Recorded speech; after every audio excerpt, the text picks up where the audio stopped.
Far from it. I mean, refugees came to Lebanon to escape a regime that has been barrel bombing them. Most of them are traumatized. The majority of refugees in Lebanon, I think 21% come from Homs and 21% come from Aleppo. Some of these areas have already been under regime control for quite a while. However, for refugee populations, they have nothing to go back to in many ways. I mean, either their homes have been destroyed, they are traumatized, they're worried about the lawlessness, they're worried that if they go back, the fighting may break out again. So there are many reasons that prevent them from going back despite the miserable conditions that they live in here. They're not happy here. They would love to go back, and this is based on research that we've been doing with refugee communities over the past year almost. Many of them would prefer to go back to Syria. However, they're very pessimistic about their options in terms of going back. So no, I don't think that even though we've seen some returns as a result of the Irsal battle, these returns were mainly of fighters with their families, but we're not going to see the kind of mass returns of people to Syria. I mean, as I said, there's no the current fighting on the Lebanese-Syrian border is not where people who have been displaced come from. The majority of them come from other areas.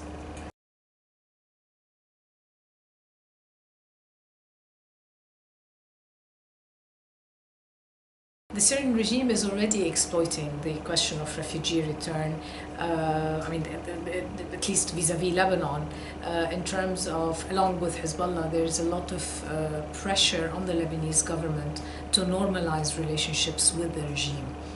We saw this in the last few months in terms of discussions even within the Council of Ministers, where ministers have been asking that all, and particularly Hezbollah ministers, have been asking that all agreements on refugee return take place and are agreed upon between the Lebanese government and the Syrian government. Another way that the Syrian regime may exploit the refugee return is along issues of reconstruction. We have to keep in mind that reconstruction is not a technical issue. It's actually a very political issue. Encouraging Western countries to invest in the reconstruction of Syria as a means to encourage refugee return is something that the regime has been hinting at, talking about, even though they say that this will be conditional and they won't open the door to everybody to benefit from the dividends of reconstruction.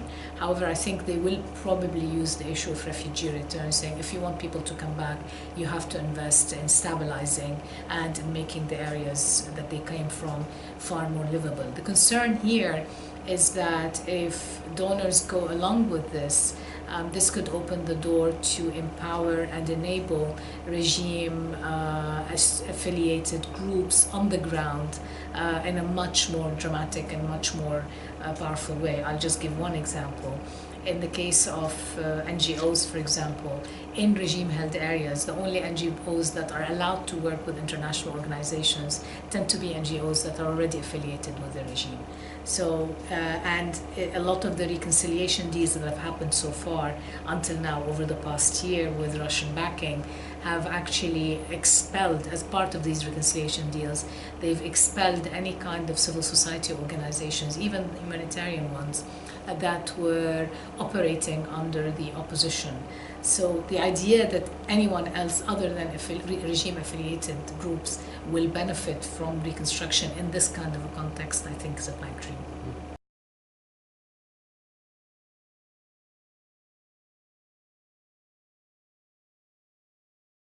No, refugee return is not inevitable at this current moment.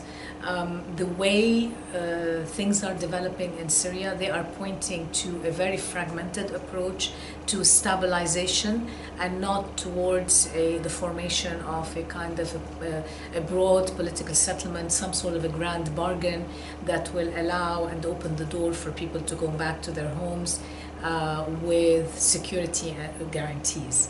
At this moment, even the two major frameworks that were created to reach a political settlement in Syria, mainly Geneva and then Astana, are being bypassed. There are bilateral deals that are being negotiated right now to create de-escalation zones in the south and eastern Ghouta and Homs. The way these things are unfolding, they will not be conducive for people to go back. Many refugees are very worried that if they go back to these areas, then fighting may erupt in 6 months to a year. There are no guarantees of safety for people to go back to these zones. They're also very worried, many of them are very worried about going back to a situation where they are under the control of the regime again, but also under the control of a regime-affiliated militias or thugs. So there are lots of concerns there. As far as Lebanon is concerned, given these scenarios, I think it needs to prepare itself for the fact that many refugees will be here for quite some time. I don't want to put a time limit because none of us know, but they will be here for some time. They need to prepare for the fact that many children have been out of education for a while, that a lot of the investment in education has come into primary education. There's a need to invest in secondary education. There's a need to invest in vocational training. I think the plan that they had, which was an 8-year plan, to have infrastructural developments and projects that would create employment opportunities for both refugees and Lebanese, is very sound.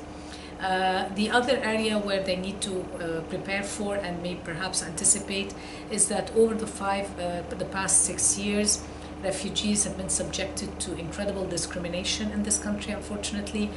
They wake up and they sleep to people telling them that they are unwanted and should not be in this country.